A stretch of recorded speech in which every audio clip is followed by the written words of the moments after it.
आज की कहानी ऐसे लोगों के लिए है जो लोग जीवन में बदलाव चाहते हैं, जो लोग जीवन में सफलता प्राप्त करना चाहते हैं या अपना जीवन सुखमय बनाना चाहते हैं। तो अब सवाल यह है कि यह बदलाव कैसे लाया जाए। चलिए जानते हैं आज के बदलाव की कहानी।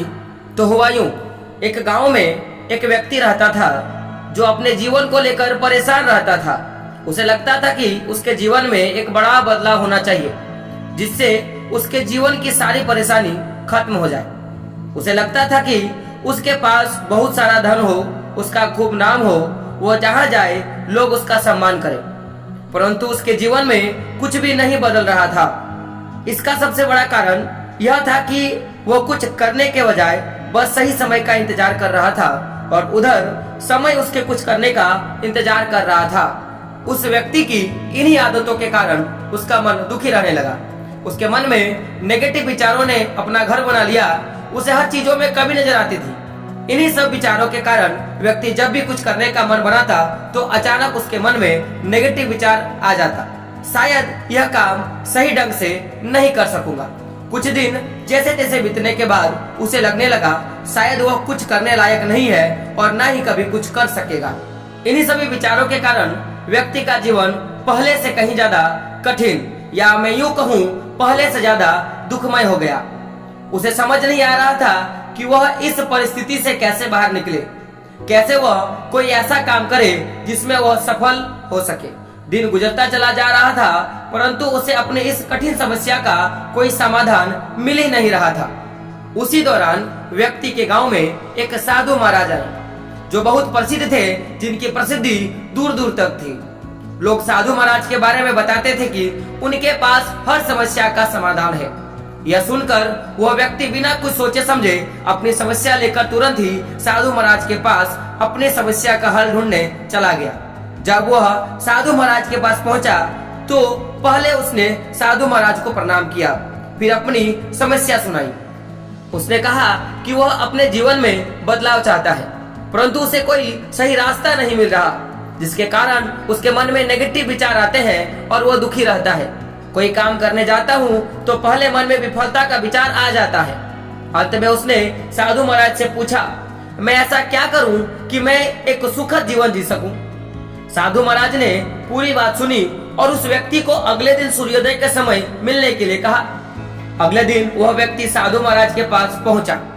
साधु महाराज अपने पूजा पाठ के बाद गांव में सैर के लिए निकलने वाले थे। तभी उन्होंने उस व्यक्ति को साथ चलने के लिए कहा। अब दोनों सैर पर निकल जाते हैं। कुछ देर पैदल चलते चलते दोनों गांव के खेतों के पास पहुंचे। साधु महाराज ने एक खेत की तरफ इशारा करते हुए व्यक्ति से पूछा, क्या तुम बता सकते हो इस खेत में लगे धान की फसल कैसी उगी होगी?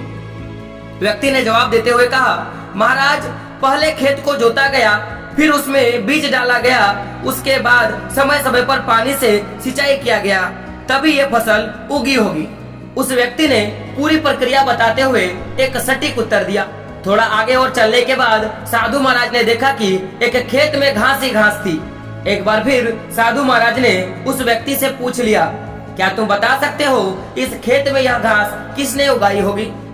व्यक्ति ने हंसते हुए जवाब दिया, महाराज घास कौन उगाता है भला, ये तो अपने आप ही उग जाती है, मानो बिना बुलाए मेहमान। जब खेत में किसी और फसल का बीज नहीं डाला जाए तो घास ही उगेगा ना महाराज। उस व्यक्ति ने एक बार फिर से साधु महाराज के प्रश्नों का उत्तर दिया। साधु महाराज ने मुस्कुराते हुए उस व्यक्ति से कहा, बस तुम्हारे इन्हीं जवाबों में तुम्हारी हर समस्या का हल छुपा है। फिर साधु ने उस व्यक्ति को समझाना शुरू किया, मानव का मन भी एक खेत की तरह ही होती है। इस मन रूपी खेत में तुम जो भी बीज बोओगे तुम्हें वही फसल मिलेगी। यानी तुम अपने लक्ष्य के लिए काम करते रहोगे तो इससे तुम सकारात्मक का बीज बोते रहोगे और तुम अपने लक्ष्य की ओर कदम बढ़ा पाओगे। और यदि तुम अपने भविष्य की चिंता में वर्तमान का समय भी नष्ट करोगे तो तुम्हारे मन में नेगेटिव विचारों की वृद्धि होगी। बदलाव तभी संभव है जब हम व्यर्थ की चिंता को छोड़कर और सही समय की प्रतीक्षा न करते हुए अपने वर्तमान में हमें वही करना चाहिए जो हमें करना है। उस व्यक्ति को यह बात समझ में आ गई। अगर मन को सही दिशा में लगाना है तो उसे सही दिशा की तरफ बढ़ाना होगा। मन रूपी खेत का सही प्रयोग करना होगा। इस खेत के सही प्रयोग से जीवन में बदलाव लाया जा सकता है। इसे खाली छोड़ देने से इस पर आलस और नेगेटिव विचार अपनी स्थिति मजबूत कर लेती है। कहा गया है, मन के काहे पर मत चलिए, बल्कि मन को अपने कहने पर चलाइए। एक बड़ी इमारत बनाने की शुरुआत एक ईंट रखने से होती है, और उस ईंट की तरह आपकी छोटी छोटी कोशिशों को जोड़कर आप एक बड़ी मुकाम हासिल कर सकते हो। जरूरत है तो बस एक शुरुआत की। इसीलिए कहा गया है, आपकी हर छोटी प्रयास आपकी जिंदगी बदल सकती है।